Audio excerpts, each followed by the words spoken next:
தமிழுக்கும் உடல் மண்ணுக்கும் என்ற வாசகத்தின் மூலமாக தமிழக வெற்றி கழகத்தின் அண்ணன் விஜய் அவர்களின் ஆணைக்கிணங்க நமது பொதுச் செயலாளர் குஷி ஆனந்த் அவர்கள் வழிகாட்டுதலின்படி நமது தென்மேற்கு மாவட்ட செயலாளர் எம்எல் பிரபு அவர்களையும் இணை செயலாளர் விஜய் இளங்கோ அவர்களையும் நமது வட்ட உறுதுணையாக இருக்கின்ற அட்வொகேட் கண்ணன் அவர்களையும் சசிகுமார் அவர்களையும் ராஜ்குமார் அவர்களையும் இந்த நேரத்தில் அவங்களை நினைவு கூர்ந்து பேச இருக்கிறேன். இந்த விலையில்லா உணவு திட்டத்தின் மூலமாக பல மக்களை கலந்து இந்த திட்டத்தின் மூலமாக முட்டைப்பால் திட்டம்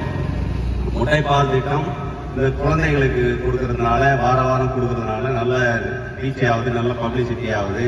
நம்ம ஏரியாவில் நல்லா முன்னின்று எடுத்து பண்ற இந்த கண்ணா அவர்களுக்கு வாழ்த்து சொல்றேன். இன்னும் மேலே நல்லா சிறப்பாக பண்ணணும் அப்படின்னு சொல்லிட்டு நாங்களாம் கிட்ட இருந்து பண்றதுக்கு உறுதுணையா இருக்கிறோம். ஃபர்ஸ்ட் ஸ்டார்டிங்ல யாருமே இல்லாத ஒரு நிலைமையெல்லாம் இருந்தது. இப்போ நாளாக நல்ல கூட்டம், நல்ல க்ரௌட் வருது. நாங்களே எடுத்துருக்கோம் இதெல்லாம். அதனால நல்லா சிறப்பாக பண்ணுவோம். இன்னமும் இந்த விலையில்லா உணவு திட்டத்துக்கு பரிசீலனை பண்ணி கொண்டு வந்து சேர்த்தாக்க நல்லா இருக்கும் அப்படின்னு சொல்லிட்டு இந்த பகுதி நல்லா சிறப்பாக ரீச் ஆகும் அப்படின்றதுக்காக எடுத்து முயற்சிக்கு நீங்கள் கொஞ்சம் ஆதரவு கொடுத்து பண்ணீங்கன்னா நல்லா இருக்கும் அப்படின்னு சொல்லிட்டு வாழ்த்து தெரிவித்து விடைபெறுகிறேன். நன்றி, வணக்கம்.